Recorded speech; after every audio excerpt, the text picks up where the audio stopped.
សងព្រះអង្គសំដៅចំពោះតែតែស្ដេច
ជុំរកែជាប្អូនរបស់អ្នកម្នាក់នោះត្រូវដឹកជួយយកសម្លាប់ទៅហើយចឹងប្អូនកែស្លាប់បាទត្រូវសម្លាប់តាំងពីនៅទៅមិញណាពូសកុនឯងជាបាវបំរើតួរបស់ប្អូនខ្ញុំមើលរឿងអត់យ៉ាងណាបានជាដឹកជួយយកសម្លាប់ប្អូនកែបាទដឹកជួយយកប្រើឲ្យពូទៅយកទាំងអស់កັບរស័យមកសងមន្ទីរតែឲ្យអូបញ្ច្រាស់ចុងមិនចៃចុងរកកែពុំព្រមអូបញ្ច្រាស់តាមទើបត្រូវគេសម្លាប់ទៀតខ្ញុំមិនសុខចិត្តទេអូយ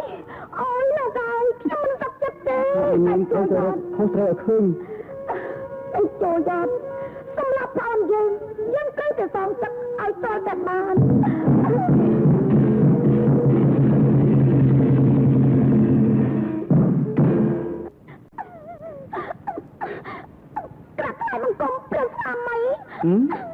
នោះអូនហេតុអីអូនយំរស័យរសាក់អញ្ចឹងណាធ្វើអីឲ្យអូនខឹងហ៎ព្រះស្វាមីខ្ញុំចាស់ចាំណាក្បាលគេណាខ្ញុំចាស់នឹងទៅចងកឲ្យស្លាប់ហើយទេអូនហេតុអីអូនជឿចិត្តដល់ថ្នាក់ហ្នឹងមានរឿងអីយ៉ាងណាអូនប្រាប់បងមកព្រះស្វាមីប្អូនកែត្រូវគេសម្លាប់ចោលទៅហើយថាម៉េចមិនចៃចុងរកែត្រូវគេសម្លាប់ហើយត្រាប់ទៅតើណាថ្លៃទៅមេអញ្ចឹងហ៎គ្មានអ្នកណាក្រៅពីដេចចូលយ៉ាត់នោះទេហ៎ដេចចូលយ៉ាត់ព្រះស្វាមីដេចចូលយ៉ាត់តែអីគេនោះវាមានវណ្ណៈថោកទាបណាស់មិនគួរព្រះអង្គប្រគល់អាជ្ញាទឹកអញ្ចឹងសោះសូមព្រះអង្គទ្រង់ព្រះតម្រៃមើលដេចចូលយ៉ាត់នោះបញ្ជាឲ្យពលទាហានអូនស្អីបញ្ជាចោលលោកប្អូនកែពុំព្រមធ្វើតាមតែវាសម្លាប់ចោលកាត់ទៅហ៎អូរស័យបញ្ជាចុងព្រះស្វាមីតាំងពីដើមពីតាមមកអ្នកណាដែលអូរស័យបញ្ជាចុងអញ្ចឹងព្រះអង្គយកឡើងមេឃខ្ញុំមិនចាំមិនចិត្តទេព្រះស្វាមី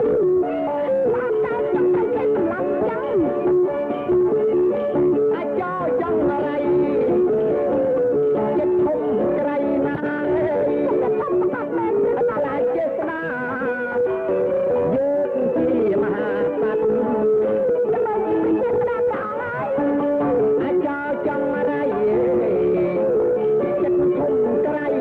ច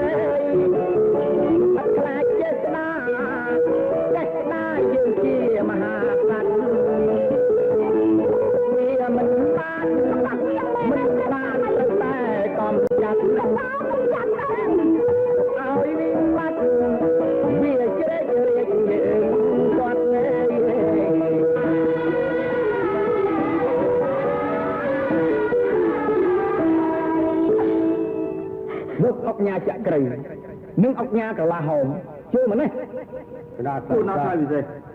ដេកជួយយត់ប្រមាថចេស្តាដោយហ៊ានសម្លាប់អូនថ្លៃរបស់យើង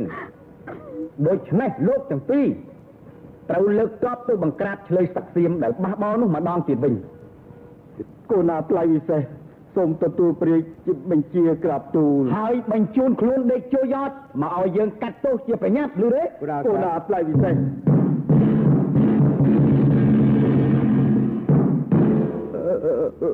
សូមក្រាបថ្វាយបង្គំបកណាជាម្ចាស់ណាជាអម្ចាស់លោកចក្រីនិងលោកកលាហោមលើកទ័ពទៅមិនបានប្រមាណថ្ងៃផងមិនក៏ត្រឡប់មកវិញអញ្ចឹងហ៎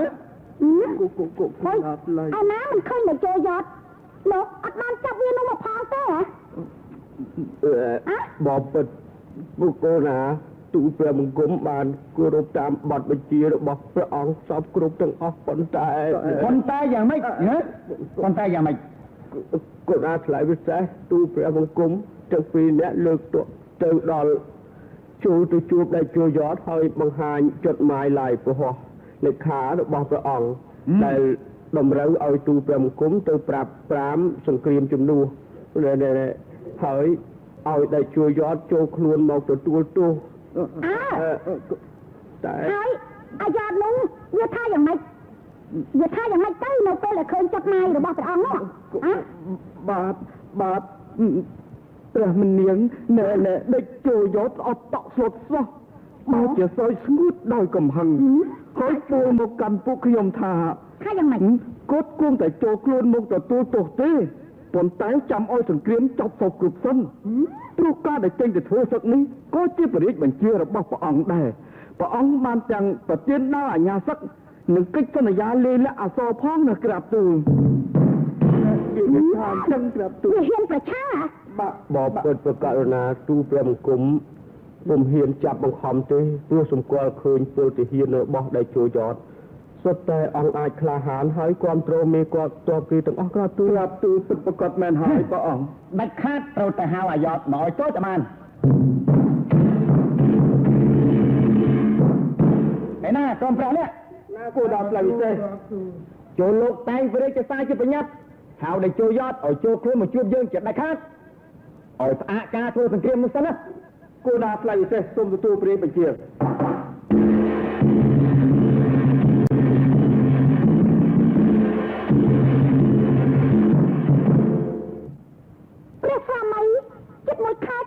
ហើយហេតុអីក៏ព្រះអង្គហៅអាយ៉តឲ្យចូលមកសម្បានសោះអញ្ចឹងក្រាបទូលនោះអូនក៏អាយ៉តជាមនុស្សមានអ្នកណាស់ពិតប្រកបអញ្ចឹងមែនព្រះអង្គសាររបស់បងពីរទៅហើយវានៅតែប្រកែកព្រមមកតែវាសន្យាថាឲ្យទៅចាប់សង្គ្រាមវានឹងចូលមកទទួលទោសជាមិនខានឥឡូវសារទី3បងប្រឲ្យគេនាំយកទៅពី3ថ្ងៃទៅហើយណាចាំមើលនេសាមកវិញបានដឹងរឿងរ៉ាវហ្នឹងណាអូនណាព្រះអង្គជាក្សត្រក្រងផែនដីពុំសមមកឲ្យអាយ៉តនោះលោកមានមិនដឹងស្កាត់នោះ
ចឹងទេអូន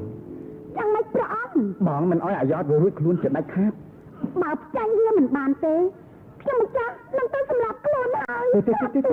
កុំធ្វើអញ្ចឹងណាកុំធ្វើអញ្ចឹងអូនចាំបងសម្លាប់អាយ៉តវិញណាអូនកុំធ្វើអញ្ចឹងសូមក្រាបថ្វាយបង្គំព្រះករុណាឯងត្រឡប់មកវិញហើយហ៎ព្រះករុណា เคยซาទី3របស់យើងទេតើសារនោះទៅដល់អាយ៉តទេហើយអាយ៉តវាថាយ៉ាងម៉េចដែរកូរ៉ូណាថ្លៃសេះបន្ទាប់ពីអានចប់ដេកជួយយត់អត់មាននិយាយអីទេតែគាត់បានផ្ញើសារមួយមកថ្វាយព្រះអង្គក្រាបទូលមើលសារនោះវាថាយ៉ាងម៉េចខ្លះសូមក្រាបថ្វាយបង្គំបករណាជាអម្ចាស់ពីចម្ងាយដោយសង្គ្រាមកំពុងកលយុទ្ធខ្លាំងទូលព្រះបង្គំពុំអាចបោះបង់សមរភូមិទទួលទោសភ្លាមបានទេទូលព្រះបង្គំសន្យាថាកាលណាពួកឆ្លើយសឹកនោះរៀបទៀតហើយទូលព្រះបង្គំមិនចូលខ្លួនមកទទួលទោសឥតគិតនេះឡើយប៉ុន្តែដើម្បីថ្វាយព្រះអង្គជ្រាបនៅការពិតមួយថ្ងៃស្អែកនេះទូលព្រះបង្គំនឹងមកដល់ព្រះរាជធានីដើម្បីជួបជាមួយអ្នកដើមចោតផ្ទាល់មាត់ជាមួយគ្នាសូមបករណាទ្រង់ព្រះមេត្តាប្រោសព្រះរាជទានឱកាសតាមសំណូមពរដល់ទូលព្រះបង្គំផងសូមព្រះសមត្ថពិទេពទ្រង់ប្រកបតែនឹងសេចក្តីសុខគ្រប់ទីវារាត្រីកុំបីឃ្លៀងឃ្លាតឡើយហត្ថលេខាអុកញ៉ារៀមរាជដៃជូយតចង់ជួបអ្នកដើមចោតល្អលោកចក្រីប្រាថ្នាពិសេសស្អែកនេះលោកត្រូវរៀបចំឲ្យមានការជួបទល់ពាក្យសម្ដីជាមួយគ្នារវាងអូនូនិងអាយ៉តទៅចុះក៏đãថ្លៃពិសេសប៉ុន្តែអាយ៉តពីមុនជាបាវបំរើរបស់គេទេគុំស័កសមឈរឬអង្គុយស្មើនឹងមហាសីរបស់យើងឡើយដូច្នេះត្រូវរៀបចំអាសនៈឲ្យអូនូអង្គុយលើប៉មក្បែរខ្លងទ្វារព្រះរាជវាំងហើយឲ្យអាយ៉តវាឈរនិយាយពីខាងក្រោមក្រៅកំពែងបានហើយលីទេក៏đãថ្លៃ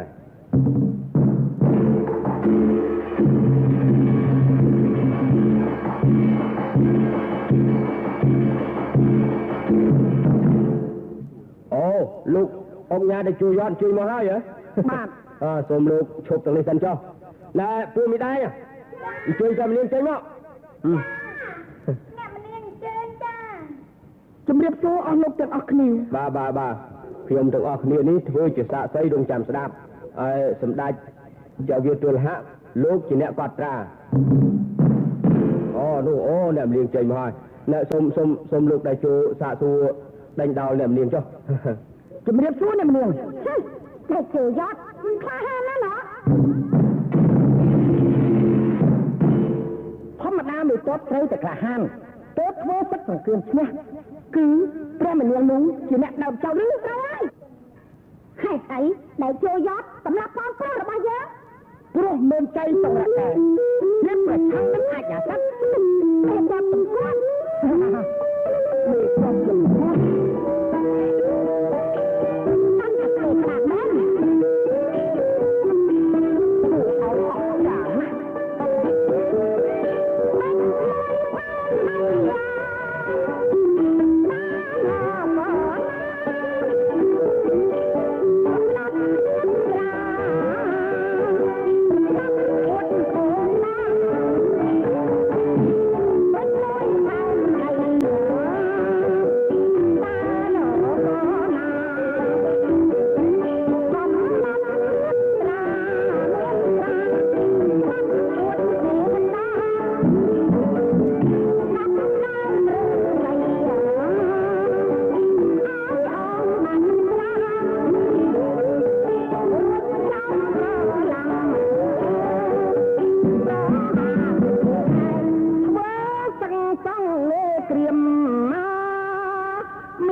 យើងបានស៊ើបដឹងគ្មានចន្លោះទេស៊ើបដឹងយ៉ាងម៉េចកាលពីអង្គញាចក្រីនិងអង្គញាក្រឡាហោមកែនពលទៅច្បាំងនោះអ្នកម្នាងបានទៅកាត់យកឈ្មោះអ្នកជាប់កំណែនអស់រាប់រយអ្នកដោយលេសថាសុទ្ធតែត្រូវជាបងជាប្អូនចាប់បងប្អូនខ្ញុំចំណែនប៉ុន្តែតាមការពិតអ្នកម្នាងបានទទួលសំណុកសូប៉ាន់របស់គេអ្នកម្នាងស្រវឹងនឹងអំណាចស្រវឹងនឹងទ្រព្យសម្បត្តិគិតតែពីចេញមុខធានាអត់រវល់ដល់ផលវិបាកដែលត្រូវធ្លាក់លើប្រទេសទៀតសោះហេតុដូច្នេះហើយបានជាតបលោកអង្គញាទាំងពីរនាក់ត្រូវបរាជ័យព្រោះតបពុំគ្រប់ចំនួនតាមសំណុំពរហើយពលទីហ៊ានសុទ្ធតែធ្លាក់ទឹកចិត្ត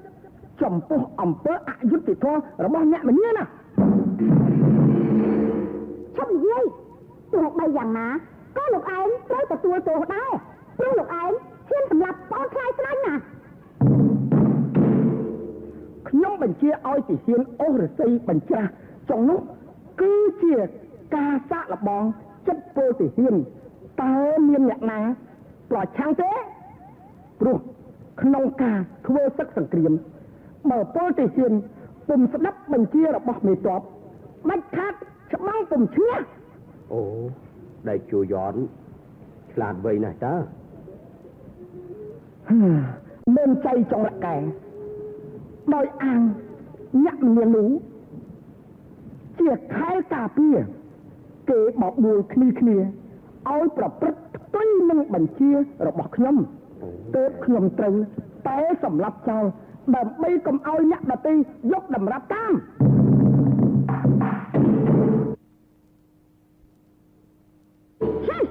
ចាំពីមេឃមែនអ្នកម្នាងនោះក្បត់ជាតិពេញទីព្រោះពេលក្បត់ជាតិផងដែលកំពុងជាប់ដៃនាំទ័ពប្រយុទ្ធជាមួយខ្មាំងអ្នកម្នាងគិតតែពីពិតទូតរាជាឲ្យផ្ញើសារហៅខ្ញុំមកទទួលទោសដើម្បីទុកឱកាសឲ្យពួកឆ្លើយសឹកសៀមវាយកំទេចកងទ័ពដែលគ្មានមេដឹកនាំយីតែជួយ៉ននិយាយត្រូវអ្នកម្នាងដឹងទេដឹងយ៉ាងម៉េចមុននឹងចេញទៅច្បាំងតើករណីជាអម្ចាស់បានធ្វើកិច្ចសន្យាថាមិនឲ្យខ្ញុំព្រួយកង្វល់ពីសត្រូវខាងក្រោយខ្នងទេប៉ុន្តែឥឡូវនេះខ្ញុំរកឃើញសត្រូវពីក្រោយខ្នងដោយខ្លួនឯងដូច្នេះត្រូវតែសម្លាប់ចោលអ្នកម្នាងមើលស្អីនេះដៃជួយ៉នបង្កប់កូនដាវក្នុងអាវផាយតើមានសម្បត្តិផងឯងវិជាតែលោកគ្រូនេះបានបង្ហាត់វឹកវើយើងដល់កម្រិតខ្ពស់បំផុតគឺស្នៀតគុណកៈនិងស្នៀតគប់កូនដាវទោះជាសត្រូវធនណាក៏ដោយក៏ពុំអាចកិច្ចពីស្នៀតគប់អាវុធនេះបានដែរស្លាប់ទៅស្រីជង្រៃយើងlàm ơi bây giờដើម្បីជំនះឧបសគ្គក្នុងការធ្វើសឹកសង្គ្រាមលើកនេះខ្ញុំបានសម្លាប់អូនថ្លៃនិងមហេសីរបស់ព្រះរាជាដូច្នេះសូមអស់លោកទូលព្រះអង្គផងថាកុំឲ្យទ្រង់ព្រួយព្រះរាជហឫទ័យឲ្យសោះកាលណាសង្គ្រាមបានជ័យជំនះហើយយអดខ្ញុំនឹងចូលមកទទួលទោសពីព្រះអង្គជាមិនខានអត់មានកិច្ចវេះទេ